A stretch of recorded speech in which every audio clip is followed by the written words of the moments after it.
Bonsoir et bienvenue dans Sport 10, votre magazine qui traite de l'actualité sportive du département. Au programme ce soir, beaucoup de choses, puisque les activités reprennent petit à petit. Et ce week-end, bien sûr, sera riche en activités sportives en Guadeloupe et ailleurs également pour nos Guadeloupéens en déplacement. Donc, nous parlerons ce soir de foot féminin avec le club de Sirocco qui a lancé sa première équipe féminine dans le championnat. Et pour donc parler de cette équipe, j'ai le plaisir de recevoir Soline et Christelle qui seront donc avec nous ce soir. Bonsoir mesdames. Bonsoir. Elles sont déjà en chœur, elles sont prêtes. Il y aura également donc du canoë-kayak avec la 21e édition du marathon de la Rivière-Salée.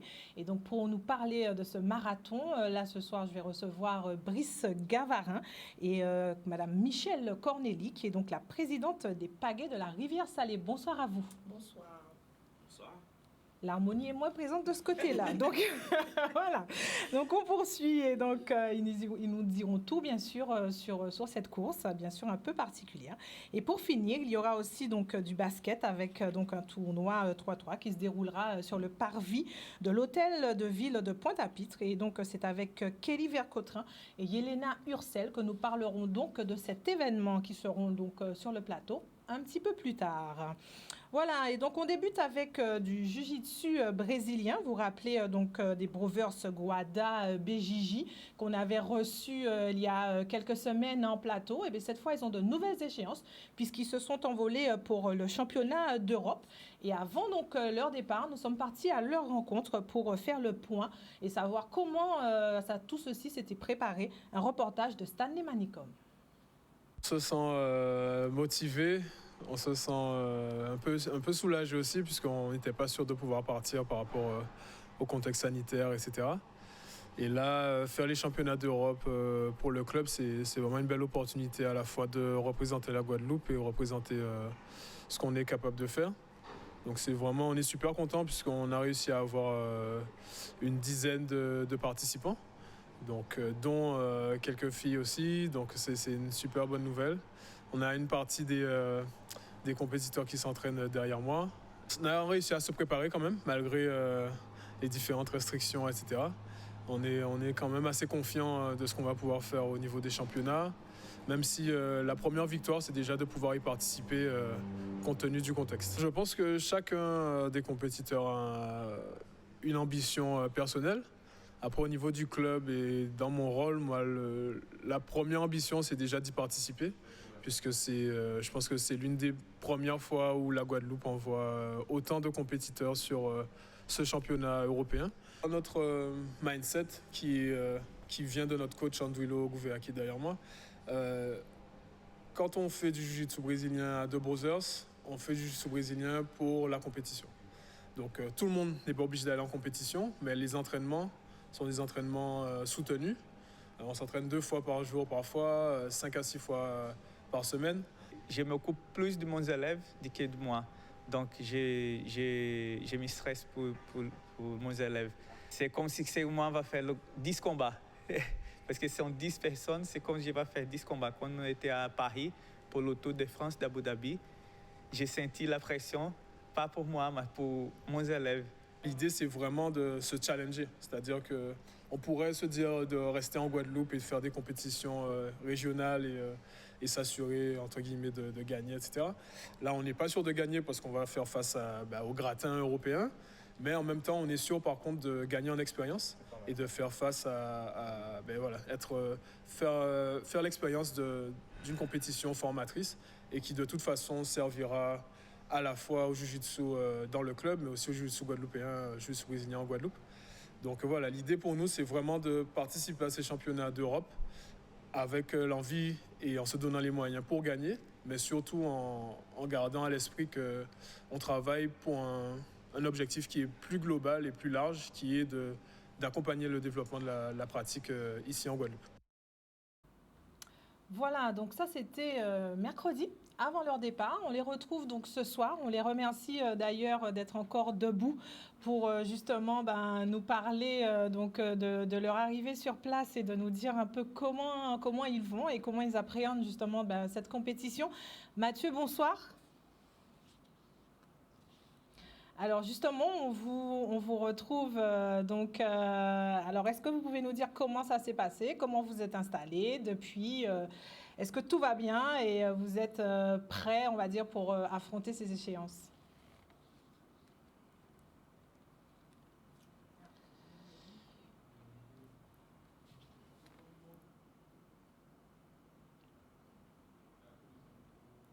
Mathieu, on ne vous entend pas.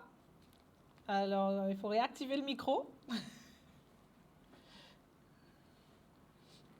En attendant qu'on retrouve Mathieu, qui justement va nous faire le point un peu sur son arrivée pour ces championnats d'Europe.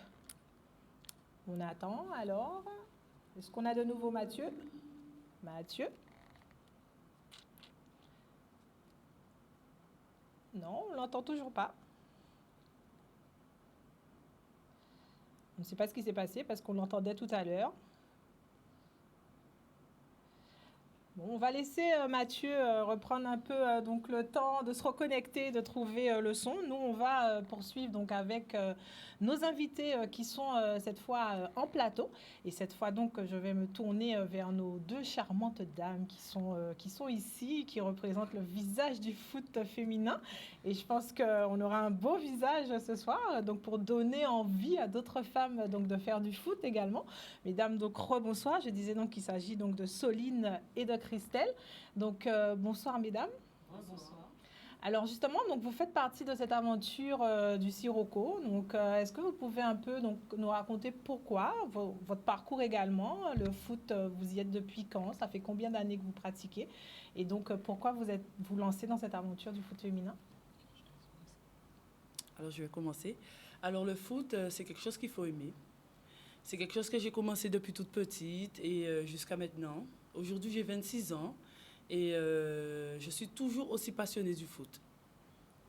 Donc, j'ai commencé à l'âge de... Je devais avoir 9 ans. Et aujourd'hui, j'ai encore 26 ans et j'ai toujours cet amour pour le foot. Vous avez sûrement fait plusieurs clubs ou comment votre parcours sportif, ça résume en fait Alors, oui, j'ai effectivement fait plusieurs clubs. Aujourd'hui, je suis à Sirocco. Donc, c'est une équipe qui a été créée l'an dernier. Donc, c'est deux équipes qui se sont rassemblées. Donc, dans l'ensemble, ça va. Et on espère bien que, même si la saison n'est pas parfaite, mais qu'on sortira première. Objectif annoncé, c'est bien, il faut de l'ambition. Alors, juste à côté, Christelle, justement. Donc, moi, c'est un profil complètement différent de Soline, car j'ai commencé par l'athlétisme depuis l'âge de 11 ans. Et ensuite, je suis arrivée en Guadeloupe et j'ai rencontré quelqu'un qui m'a dit « Tiens, tu veux pas faire du foot ?» Je me suis dit « Tiens, pourquoi pas ?» Et j'avais 33 ans. Et depuis, effectivement, je fais du foot. Comme a pu dire Soline, on a été deux équipes qui se sont réunies. Et depuis, ce qui nous motive, nous, c'est l'amour du foot. Jouer ensemble, de tout horizon, de toute classe sociale. Et en fait, on parle qu'une langue, c'est le football. D'autant plus le football féminin. Donc effectivement, il y a des gens qui ont cru en nous, au Sirocco. Et depuis juillet 2021, ils ont créé la section féminine. Bon. Jusqu'à présent, le Sirocco, cette année, au mois de juillet de cette année, ils auront 80 ans de création. Et jusqu'à présent, nous pouvons compter 7 dirigeantes, dont 3 femmes qui font partie du conseil administratif. Et nous avons aussi des jeunes filles, donc c'est de U13 jusqu'à senior. D'accord. Voilà. Vraiment une filière féminine qui s'est développée au Sirocco. Ce n'est pas uniquement une équipe senior qui a vu le jour. La volonté est vraiment de faire et de structurer le football féminin. Donc pourquoi une équipe senior? C'est pour montrer l'exemple et donner envie aux jeunes filles, parce qu'on voit beaucoup de jeunes filles qui jouent au football avec les cousins, les frères ou autres en forme de souhait. Et en fait, on veut leur donner envie de venir participer, se perfectionner, parce qu'il y a un avenir aussi pour les féminines dans le football. On le voit aujourd'hui quand on voit le championnat français. c'est-à-dire National 1, Lyon, Paris, etc. Et les jeunes filles sont rémunérées par la suite si elles sont bonnes. Et nous avons du potentiel en Guadeloupe, notamment football. Alors justement, donc c'est vrai, aujourd'hui, donc vous êtes le visage de ce foot féminin au Sirocco. Donc c'est vrai que c'est important de pouvoir justement accompagner ces jeunes, comme vous le disiez si bien, et de pouvoir montrer aussi que dans un club aussi ancien que le Sirocco, qui a justement existé que par, on va dire, le football masculin. Montrer qu'aujourd'hui, justement, ce football féminin arrive à émerger. Vous avez pu jouer votre première rencontre il y a 2 semaines, et c'est vrai, comme le disait Soline, même si les conditions sont difficiles. Mais c'est vrai que c'est important de pouvoir justement montrer qu'on arrive à structurer et à faire des choses pour le foot féminin. Oui, tout à fait. Ça montre qu'il y a une ouverture d'esprit de plus en plus. Bon, ça fait quand même depuis longtemps que le foot féminin existe en Guadeloupe, il ne faut pas se cacher.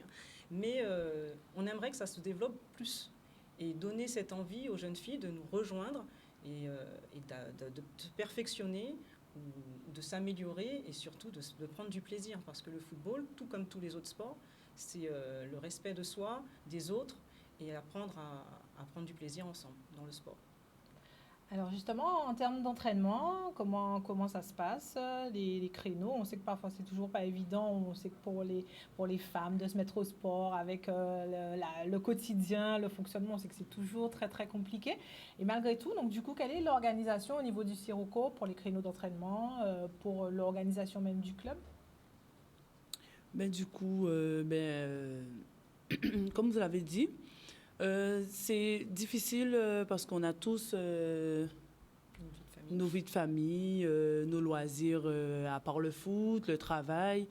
Donc, on essaye de s'organiser les jours d'entraînement. Si on peut pas. On essaie de s'organiser entre nous. Aujourd'hui, donc, l'équipe est structurée. Vous avez dit qu'il y a une bonne ambiance. Justement, est-ce que il y a quand même eu des petites difficultés, des choses, parce que je pense que c'est des filles d'horizons différents qui arrivent et donc il faut structurer une équipe, c'est jamais simple.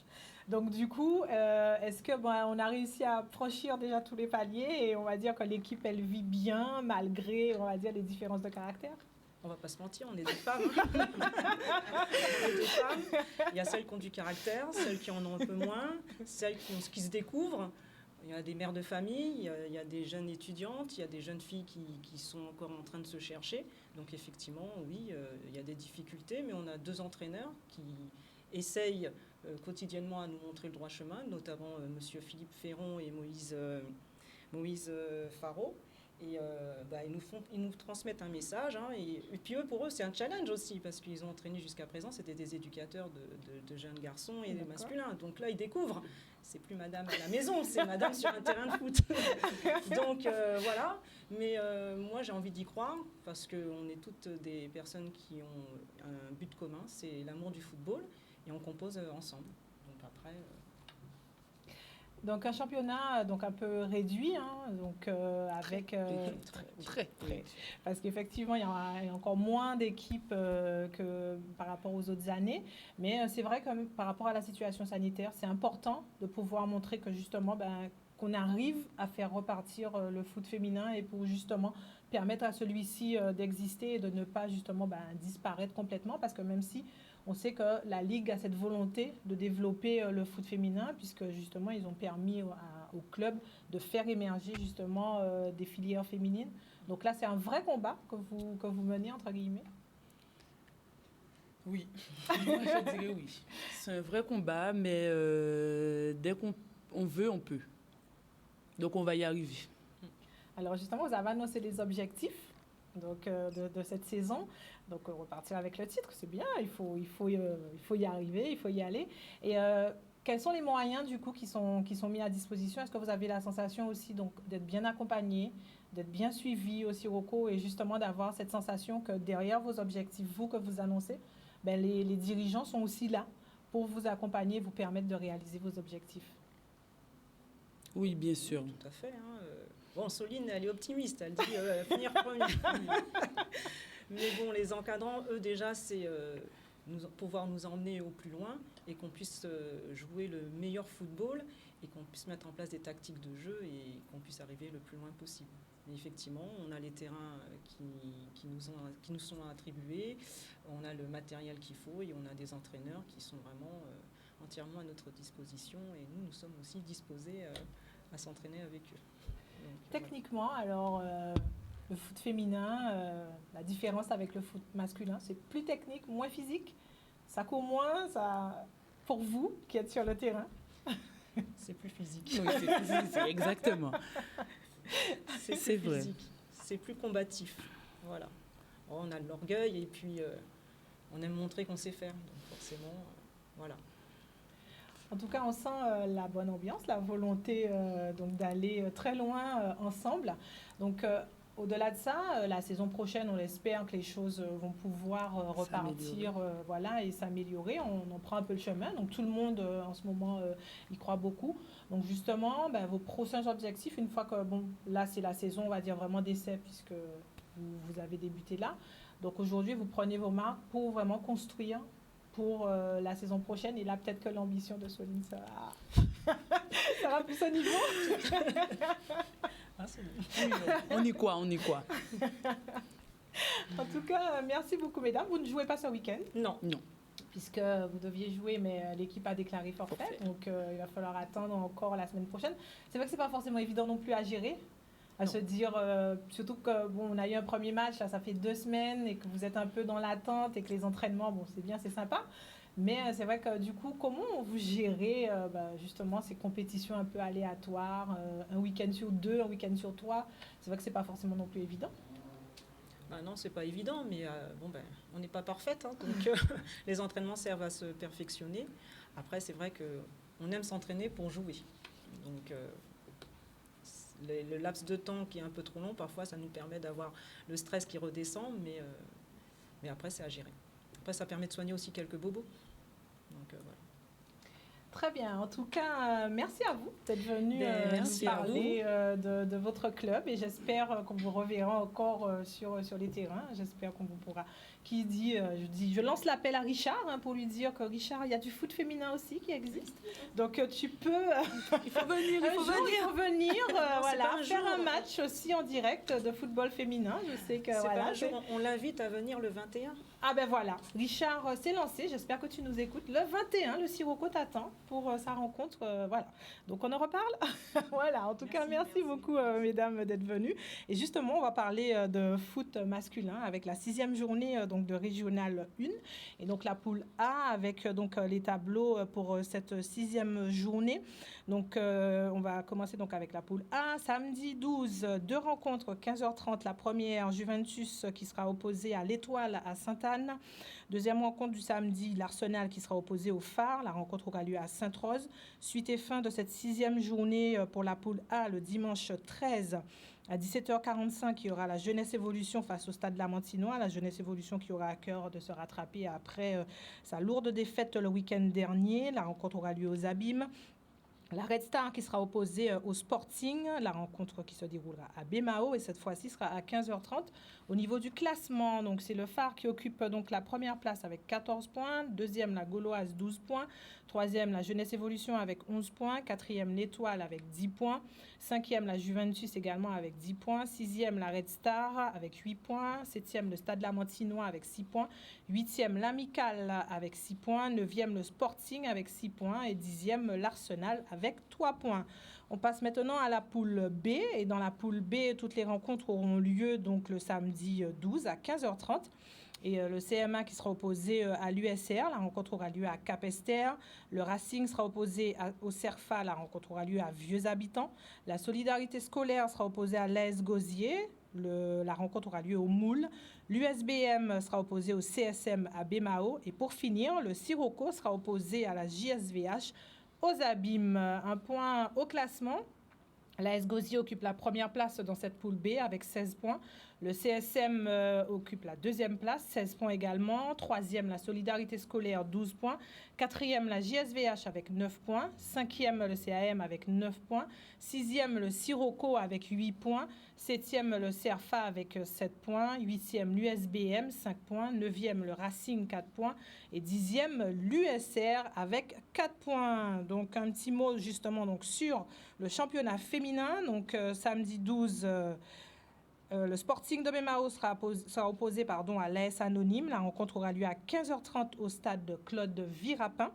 Et deuxième rencontre donc, de cette deuxième journée, le dimanche 13 à 10h. Donc, la MGFF sera opposée à l'USBM, et la rencontre aura lieu à Marie-Galante. Un petit mot, mesdames, sur votre équipe masculine? Votre sentiment? Bonne chance. Voilà. Vous irez les encourager ce week-end. Ouais. Voilà, nous prenons cette fois la direction de Bas-du-Fort, où la Ligue de tennis s'est dotée de terrains de paddle pour offrir de nouvelles perspectives pour le tennis. Stanley Gaston, le CTS, nous en dit plus sur ces terrains. C'est une nouveauté en Guadeloupe. Bon, on va dire que Saint-Martin avait déjà un terrain de paddle.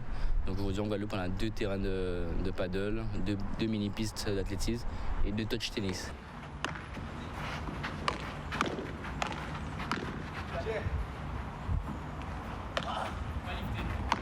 Voilà, l'idée c'est d'avoir des projets pour pouvoir mettre en place des formations, mettre des championnats qualificatifs championnat de France.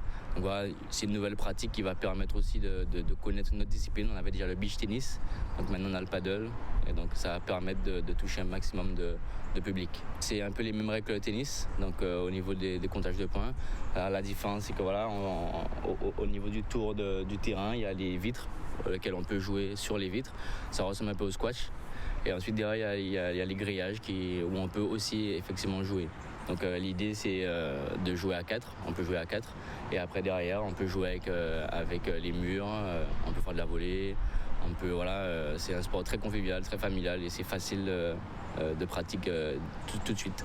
L'idée c'est de permettre à des jeunes comme au tennis de pouvoir pratiquer très tôt. Et ensuite derrière former les enseignants à avoir une corde à leur arc de plus. C'est un peu comme toutes les disciplines, on va dire, hein. Toutes les disciplines confondues, c'est compliqué au quotidien, donc les clubs ont du mal, on essaie de s'adapter au quotidien, on essaie d'accompagner et aider au maximum les dirigeants, les clubs, pour pouvoir mettre en place des actions qui vont nous éviter de ne pas trop licencier. Mais c'est vrai qu'on a été impacté, sans compter les barrages, les confinements, et donc voilà, c'est pas évident, mais on arrive à mettre en place certaines choses. Et c'est depuis octobre, je crois, ça a démarré les travaux. Donc c'est quelque chose qu'on avait déjà en projet depuis un petit moment. Donc c'est une petite partie du projet initial, parce qu'après derrière on aura normalement un central, on aura des nouveaux terrains. Et c'est une petite partie. Parce que tout le monde est impliqué, un peu comme on dit, Inter des champions, depuis toujours, on a toujours sorti des jeunes, on fait du sport régulièrement, et on a des joueurs athlétiques au niveau physique. Et après tout le monde met une pierre à l'édifice. Voilà, donc si jamais vous êtes intéressé justement par cette nouvelle pratique, du coup, rapprochez-vous de la Ligue donc, de tennis. On va essayer de retrouver nos 2 amis du Jiu-Jitsu. Voilà, ça y est, on les entend. Mathieu. Ah oui, là, on vous entend. Donc ça va. Est-ce que vous m'entendez ? Là, je vous entends, mais vous ne m'entendez pas. Mathieu. Oui, en fait, si vous ne vous entendez pas, vous pouvez pas répondre. Mais nous, on vous entend maintenant. Donc, est-ce que vous m'entendez ? Non, toujours pas. Donc non, on va réessayer. Si d'ici la fin de l'émission, on arrive à les avoir. Là, on les entendait, mais visiblement, là, c'est eux qui nous entendaient plus. Donc, on va essayer de les retrouver d'ici la fin de l'émission. Et on va poursuivre donc avec nos invités. Cette fois, je vais donc me tourner vers Madame Cornélie Michel et donc Monsieur Gavarin. Rebonsoir à vous. Bonsoir. Alors, 21e édition de ce marathon. Donc, justement, la présidente va nous présenter ce marathon et nous en parler. 21e édition, c'est pas rien quand même. C'est pas rien. Grosse manifestation qui date de 21 ans. J'ai pris le relais il y a une dizaine d'années, puisque je suis présidente des Paguettes de la Rivière-Salée. Et anciennement, c'était M. Gavarin qui était à l'OMS et qui organisé cette manifestation. Et donc, cette manifestation regroupe des kayakistes sur tous les supports, donc paddle, vous avez le V6 aussi, donc ils sont plusieurs sur une pirogue, et des poussins jusqu'aux vétérans. D'accord. Donc, on a 2 niveaux, c'est-à-dire au cours de la compétition. Donc, vous avez les enfants qui sont qui restent sur Pointe-à-Pitre. Okay. Donc, le parcours est bien balisé sur Pointe-à-Pitre. Et il y a un circuit qui part de Babin à Vieux-Bourg et qui rejoint Pointe-à-Pitre, qui rejoint l'Oricis. Donc, très bonne épreuve, très, très belle que j'ai faite le week-end dernier, mais super beau et super bien. Donc, vous avez testé le parcours? J'ai testé, comme d'habitude. Mais on n'a jamais l'occasion de faire. Donc, on est dans l'organisation. Pourquoi ne pas anticiper et faire le parcours? On va dire que ce rendez-vous, c'est la grande fête du kayak. C'est-à-dire que vraiment essayer de démocratiser cette pratique avec justement cette partie où les enfants, ou même du coup c'est ouvert au public, qui va pouvoir donc s'exercer sur le plan d'eau justement donc de Pointe-à-Pitre. C'est ça. En fait, la manifestation est ouverte à tous les publics, donc du pratiquant lambda aux compétiteurs avérés. Même qu'on a oublié de dire, c'est qu'on a 3 parcours. Le premier parcours, un parcours de 22,5 km pour les compétiteurs vraiment.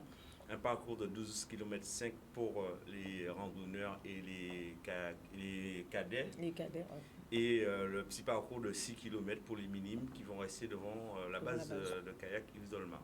D'accord. Voilà. Donc, pour continuer sur ce que disait Mme Cornélie, c'est une manifestation en collaboration avec Cap Excellence, qui est un de nos financeurs principaux, et le comité régional de Guadeloupe de canoë-kayak. Donc, voilà, une manifestation sur laquelle on souhaite accueillir le maximum de pagayeurs. Malgré le contexte Covid, nous avons obtenu toutes les autorisations pour pouvoir mettre en place la manifestation. C'est pas évident, bon, après, ils sont sur l'eau. D'habitude, c'est une compétition sur laquelle on peut ramener jusqu'à 150 pagayeurs. D'accord. Et là, on a à peu près 80 pagayeurs. On espère que d'ici demain matin. Voilà, on peut encore s'inscrire parce que c'est dimanche, on en parle, c'est vrai, mais c'est ce dimanche. C'était jusqu'à ce soir. Jusqu'à ce soir, mais on est ouvert à toute proposition. D'accord. Donc les retardataires, si vous nous regardez, n'hésitez pas, vous pouvez encore vous inscrire. Tout justement, par quel biais ils peuvent encore s'inscrire si jamais ils sont intéressés. Le téléphone portable, c'est au niveau de Maverick, c'est ça? Non, il m'appelle, mon numéro. Madame Cornélie. Voilà, 06 90 53 88 88. Alors, pour ceux qui veulent donc découvrir, qu'est-ce qu'ils vont pouvoir faire justement sur la base nautique à Pointe-à-Pitre? Donc, sur la base nautique, malheureusement, on ne propose pas d'activité ouverte au public. D'accord. Pour la simple et bonne raison, c'est que nous, on a tellement à faire pour l'organisation de la manifestation en elle-même. Éventuellement, on pourrait proposer une journée porte ouverte à l'issue de la manifestation pour les gens qui seront intéressés pour la pratique de l'activité. D'accord. Mais au moins, ils pourront venir regarder dans un premier temps, prendre les contacts et par la suite venir de manière gratuite découvrir l'activité canoë-kayak. Ils peuvent découvrir aussi le samedi après-midi, l'association est sur la base Yves Dolmar dès 13h30 et venir découvrir cette activité que tout le monde redoute un petit peu par rapport à la mer. Mais on découvre énormément, on découvre autrement la Guadeloupe par le biais de la mer. Il n'y a pas de souffrance, il n'y a pas de... N'ayez pas peur, vous êtes protégés, vous êtes accompagnés, vous avez un gilet. Donc on a toujours cette crainte, mais la personne lambda peut venir le samedi après-midi à partir de 13h30 et découvrir l'activité du kayak. Justement, c'est vrai que vous l'avez si bien dit, hein, les Guadeloupéens ont cette appréhension de l'eau, pourtant... Moins qu'avant. On a beaucoup progressé là-dessus, c'est vrai, mais ça reste effectivement quand même un frein. Gros frein. Et c'est vrai qu'en plus, avoir à disposition cette base nautique qui est là depuis un petit moment, c'est vrai, donc c'est un atout. Et c'est vrai que de toute façon, venir voir aussi tout ce que les jeunes peuvent faire. Tout à fait. Et se dire qu'eux aussi peuvent se lancer dans cette activité, c'est aussi intéressant, surtout qu'on sait qu'effectivement on est dans une période sanitaire contrainte et qu'il faut proposer des activités aux enfants. Oui, c'est ça. On parle de canoë-kayak, mais il faut savoir que nous avons plusieurs supports. On a aussi le stand-up paddle, on a les pirogues polynésiennes. Madame Cornelier a parlé de la V6. La V6, c'est une pirogue sur laquelle on peut mettre 6 personnes. On a énormément de supports à découvrir pour pouvoir découvrir l'activité. Est-ce que justement, le kayak en Guadeloupe, c'est une activité qui fonctionne bien, qui est connue du grand public? Et je sais quand même qu'on a pas mal de champions quand même qui ont émergé dans cette discipline. Oui, tout à fait. En fait, ce qui se passe, c'est que je vais dire que tous nos jeunes Guadeloupéens connaissent l'activité canoë-kayak de par les établissements scolaires. Donc, nous, à l'OICIS, on accueille essentiellement les scolaires, un peu des associations du territoire de Cap Excellence. Mais la plupart des enfants de la Guadeloupe ont touché à une pagaie et se sont assis dans un kayak. Voilà. Donc c'est vraiment la volonté effectivement de développer cette activité-là et de faire découvrir au moins une fois aux jeunes de Guadeloupe la possibilité justement de naviguer sur l'eau autrement que dans un bateau moteur ou par la voile. Mais cette fois, à la force des bras. À la force des bras. Voilà. Nous sommes les gros moteurs et découvrir de super beaux paysages. Du support. Voilà. Alors, très bien. Donc, on rappelle que les inscriptions sont encore possibles. Et que ils peuvent le faire au 06 90 53 88 88. Le rendez-vous, c'est ce dimanche. À partir de quelle heure? Alors, à la base, Yves Dolmar à partir de 8h et à Babin à partir de 7h30. D'accord, donc le départ est à 7h30. Non, le rendez-vous 7h30 puisqu'on a des briefings, il faut préparer les bateaux, tout. Et départ 9h pour le premier parcours et ainsi de suite, toutes les 20 minutes à peu près. Et voilà, vous êtes les bienvenus, venez nous voir, venez encourager les compétiteurs.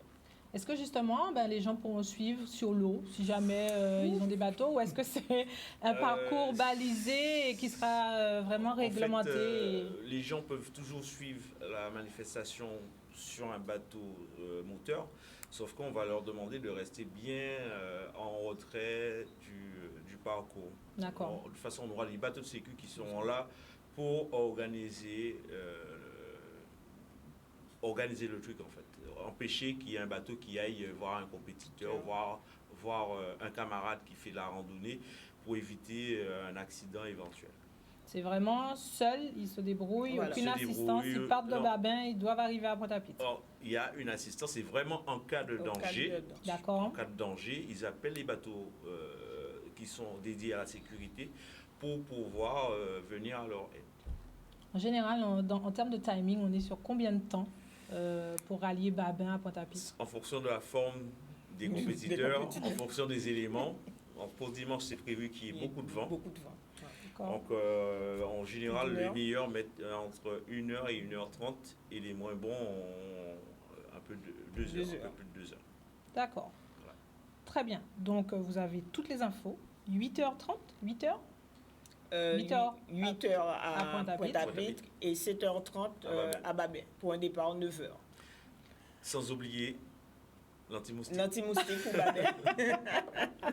Élément important. Donc, ils pourront toujours venir à l'OICIS, encourager les jeunes et voilà, voir l'évolution de... Un truc qu'on a oublié de dire, c'est que lors de cette manifestation, comme c'est un marathon format fédéral, il y a ce qu'on appelle un portage. Donc, ils partent pour les premiers compétiteurs sur le parcours de 22 km, ils partent contourner l'île du Béran, ils reviennent au niveau de la plage de Babin, ils effectuent un portage, donc ils sortent du bateau, ils sortent de l'eau avec leur embarcation en pagaie.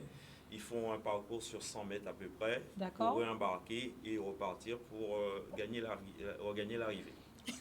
D'accord. Vraiment, oui, vraiment tout pour arranger la situation après avoir déjà fait... c'est vraiment une compétition format marathon. D'accord. Qui est définie dans les règlements. Parce que ça fait un petit moment que les jeunes n'avaient pas encore fait de compétition, donc surtout des poussins aux juniors. Donc, ça ne fera que du bien. Ne vous inquiétez. Très bien. Bon, en tout cas, le rendez-vous est pris. Rendez-vous ce dimanche à la plage de Babin pour les plus courageux. Et puis également, du coup, à la base Lys d'Orlemar à Pointe-à-Pitre pour les autres et qui veulent donc vivre cette arrivée en direct. Nous serons également sur l'événement. Donc, vous pourrez suivre en intégralité sur Canal 10 la compétition du dimanche. Donc, à vous de choisir sur place ou devant votre écran. Voilà, donc en tout cas, je vous remercie beaucoup d'être venu ce soir donc nous présenter ce marathon et j'espère que vous aurez d'autres inscriptions. On l'espère aussi. On l'espère. On va allumer le téléphone. Voilà.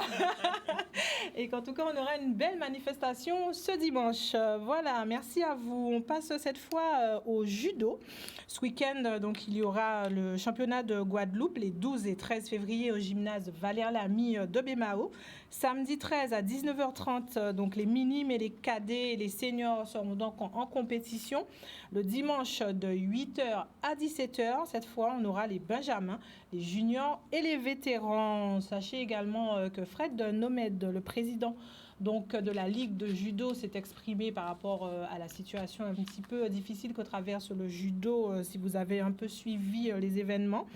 Et justement, il dit, je cite, que ce mal touche beaucoup de disciplines et au judo, la parole se libère. C'est aussi une des priorités d'action de notre fédération. La vigilance est de mise et je prendrai toute ma part en tant que président de la Ligue de judo de la Guadeloupe pour identifier les actes délictueux, écouter et accompagner les victimes. Je m'engage à être vigilant et à informer les juridictions compétentes pour tous les faits de malveillance qui pourraient être perpétrés dans et autour des dojos qui me seraient signalés. Voilà. Donc, Fred Nomed, donc, qui a pris, en tout cas, qui a manifesté sa position face à la situation un peu difficile donc, que traverse le judo. Voilà, on va se tourner cette fois vers nos deux autres invités du soir. Mesdames, bonsoir. On n'avait pas encore vu, hein, vous êtes arrivées en cours d'émission. Donc, j'ai le plaisir de recevoir Kelly Vercautrin. Bonsoir. Et puis également, donc, avec Kelly Vercautrin, Yelena Ursel. Donc, qui sont venus nous parler d'un événement un peu spécial. Donc, justement, je vous laisse présenter cette manifestation. D'accord. Donc, notre manifestation, c'est un week-end street art que nous organisons donc, entre le CAC, donc le Centre des Arts, et la place de l'Hôtel de Ville de Pointe-à-Pitre. Donc, c'est effectivement un week-end qui est en fait autour de l'art urbain et qui s'articule autour du basket. Voilà, donc il y aura, comme le nom l'indique, il y aura de l'art, mais il y aura beaucoup de sport. Donc le basket, bien évidemment, avec des tournois l'après-midi pour les seniors et les U16, U17. D'accord. Le matin, terrain libre pour les jeunes et des tournois 3-3. Nous aurons aussi une démonstration pour les femmes plus de 35 ans. D'accord. Donc, ils vont nous faire une démonstration 3-3 à 16h30 samedi. Il y aura des ateliers de roller, il y aura des ateliers et des battles de danse hip-hop, capoeira, groka. Yelena, aide-moi. Performance de graffeurs, donc ils auront à nous dessiner donc 2 figures emblématiques du basket guadeloupéen. D'accord. Voilà, donc c'est une manifestation riche sur laquelle on attend beaucoup de monde. Et je précise en tout cas qu'on attend surtout que toutes les personnes viennent en respectant des mesures sanitaires, donc le masque, et pour les participants, donc il y aura la possibilité de faire des tests sur place. Mais sinon, s'ils viennent déjà tester ou avec leur passe sanitaire, ça va aussi. Alors pour le tournoi, justement, est-ce que les inscriptions vont se faire sur place ou est-ce qu'il fallait s'inscrire en amont? Les inscriptions, elles ont déjà commencé. Ils peuvent encore venir parce que je crois qu'il y a des équipes qui ne sont pas complètes. D'accord. Pour le matin, sinon, ils peuvent venir sans aucun problème. Le matin, c'est découverte, donc c'est vraiment, on verra tout le monde. Si on veut s'initier, découvrir un peu donc, la pratique du 3-3, on peut venir avec ses enfants, avec tout le monde. C'est ça. Il n'y a pas de limite d'âge non plus. Pour le matin ou c'est plus pour les enfants? Alors, pour le matin, on a mis pour les jeunes 6-16 ans. D'accord. Puisque comme l'après-midi, on commence avec les U16, U17 et seniors. Donc, le matin, ça sera plus pour les enfants, pour les tout jeunes, je dirais. Le tournoi est aussi masculin ou féminin ou que masculin? Alors, le tournoi, il est masculin parce que c'est vrai qu'on n'a pas eu beaucoup déjà de temps pour s'organiser. On n'a pas eu, d'ailleurs, jusqu'au moment où je vous parle, là, je peux dire qu'on est sûr, mais jusqu'il n'y a pas très longtemps, on n'était pas sûr. Voilà, donc, c'est vrai que notre volonté au début, c'était d'avoir des équipes mixtes. Et puis, finalement, c'était un petit peu complexe de s'organiser. Donc, on a fait le choix, justement, de la mixité, non pas des sexes, des genres, mais plus des âges et des catégories. Voilà. Alors justement, sport et culture, donc se mélangent toujours. Et justement, avec cette manifestation, vous montrez encore que c'est vraiment le cas, en plus vraiment dans de l'art urbain. Et c'est vrai que c'est aussi montrer que ces deux entités qui cohabitent, entre guillemets, le Centre des Arts et justement cet espace de la place, peuvent être deux espaces qui cohabitent et qui font vivre deux éléments porteurs de la Guadeloupe. Oui, qui cohabitent d'autant plus qu'enfin, pour ma part, je n'ai jamais véritablement dissocié le sport de la culture. C'est vrai que pour ce qui est de l'art urbain, le sport, il a toute sa place. Le basket, on a toujours vu les jeunes Yoka Fetiswe Ayo tranquillement, pendant que d'autres sont en train de graffer, pendant que d'autres sont en train de chanter. Donc, en gros, c'est vraiment dans cette ambiance-là qu'on a voulu faire. Puisque depuis que nous sommes au Centre des Arts, nous faisons des actions diverses et variées. Et que là, c'était vraiment une volonté de mettre le sport à l'honneur, puisque notamment dans le basket, ça fait 2 ans. 2 ans que les basketteurs n'ont quasiment rien fait. 2 ans qu'ils ont les jambes engourdies. Et qu'on s'est dit que, ma foi, voilà. Pourquoi pas? Voilà. Ceux qui doivent le faire ne le font pas, donc on va prendre leur place. On va faire à leur place. Voilà. Très bien. Donc, vous avez également, donc, du coup, un terrain spécifique qui a été installé et donc qui sera justement expérimenté pour l'occasion. Oui. J'ai pu participer à ce montage de terrain. Du coup, nous a été gracieusement passé un terrain par une société... On ne peut pas faire de pub. Voilà. On peut. Donc, il y a la société, effectivement, Optimum, qui nous a gracieusement mis à disposition un terrain mobile pour pouvoir réaliser cette manifestation qui nous était très chère et sachant que ce sont des moyens que nous n'avons pas, puisque nous, au Centre des Arts, nous faisons sans moyens. Donc, nous sollicitons toujours la population, les entreprises. Là, on avait commencé par la Ligue, mais bon, ça n'a pas fonctionné. Donc, tant qu'à faire, on va voir les vrais amoureux du basket. Et grâce à eux, on a pu avoir un terrain mobile mis à disposition. Et voilà, donc nous nous sommes installés. Et même le transport. Allons enfin ressusciter le basket en Guadeloupe, à Pointe-à-Pitre. Et redonner goût aux basketteurs, d'enfiler leur basket et de s'éclater et de prendre du plaisir et donner du plaisir à tous ceux qui aiment le basket. Alors, il n'y aura pas que du basket, vous l'avez très bien dit. Ouais, donc, c'est vraiment... Voilà, il n'y aura pas que du basket, c'est vraiment... je serais tentée de dire que déjà, ceux qui veulent venir, peut-être même faire découvrir aussi des activités peu connues, parce que le 3-3 jusqu'à se développe, par exemple, au niveau du basket, mais n'était pas c'est une pratique nouvelle avant. Voilà. Donc, s'il y a d'autres activités, ils peuvent venir faire des démonstrations, proposer pourquoi pas des ateliers, puisque nous, tels que nous fonctionnons, il n'y a pas ce n'est pas tarifé. Voilà, donc les personnes qui viennent peuvent participer, c'est une participation au chapeau.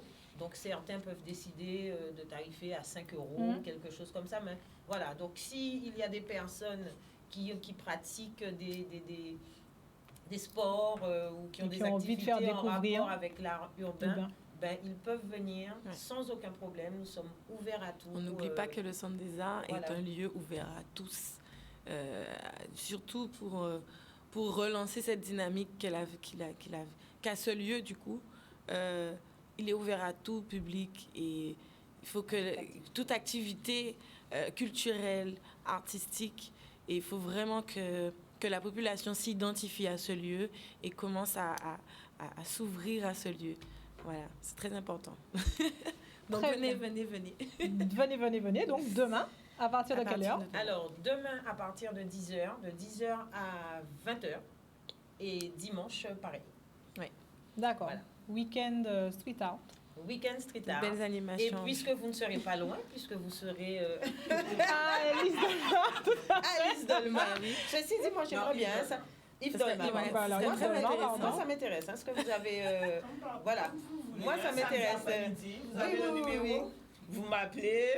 Avec plaisir. Avec plaisir. Mais quand on fera les lieux de rencontre, vous ne serez pas loin, mais vous pouvez passer nous voir. Tout à fait. Et on dira voilà que Pointe-à-Pitre sera mis à l'honneur. Je dis ça comme ça parce que c'est vrai que nous sommes à Pointe-à-Pitre. Voilà, les événements se déroulent là. Quand on parle de Pointe-à-Pitre en ce moment, on parle d'inondation, on parle de pollution, on parle de plein de choses. Eh ben, nous, on fait vivre la ville, on la veut belle, on la veut vivante. Voilà. Et il faut savoir que nous sommes Guadeloupéens, pas que Pointe-Trois, et que tous les jeunes et toutes les personnes qui sont là sont aussi ancrés dans notre culture et cherchent à vouloir transmettre. Donc c'est une question de Guadeloupéens. Voilà.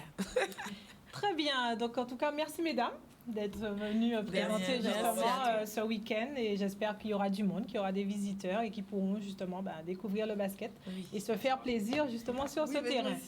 J'espère aussi, il peut y avoir échange, hein, vous savez, donc votre compétition c'est dimanche, samedi vous pouvez passer faire un tour. Voilà, n'hésitez pas.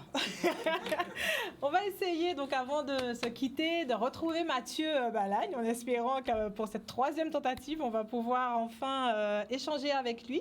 Donc on se retourne encore vers Mathieu. Mathieu, alors, est-ce que tu nous entends? Je vous entends. Est-ce que vous m'entendez? Après plusieurs... Ça fait des merveilles apparemment, donc c'est super. Ça y est, donc on peut s'entendre, on peut se parler. Alors, donc vous êtes arrivé, bien installé, tout se passe bien? Oui, on est bien arrivé. Bon, le voyage, évidemment, tout le monde sans doute a été assez long.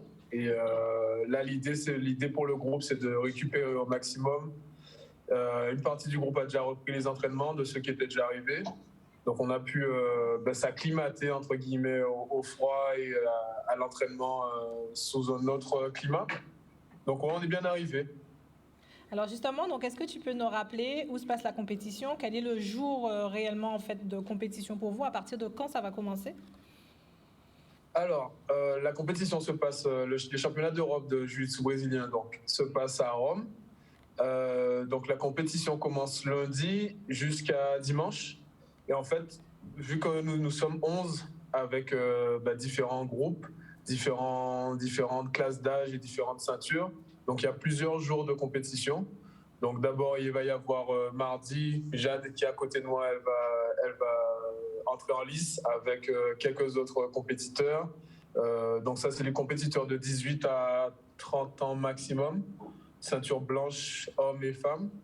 Ensuite, mercredi, jeudi, il y aura les compétiteurs du club ceinture blanche, bleue de Master 1, c'est-à-dire entre 30 et 35 ans. Et ensuite, on va continuer jusque samedi, dimanche avec notre coach Angulo Gouvéa qui aura une compétition le samedi ou le dimanche. On ne sait pas encore exactement la date pour les ceintures noires, mais voilà, c'est le programme de la semaine. Alors Jade, juste à côté, donc première à rentrer en lice visiblement. Donc comment tu abordes cet événement? Tu es bien préparée? Ça fait combien de temps du coup tu pratiques? Et est-ce que tu es confiante? Et quelles sont tes attentes?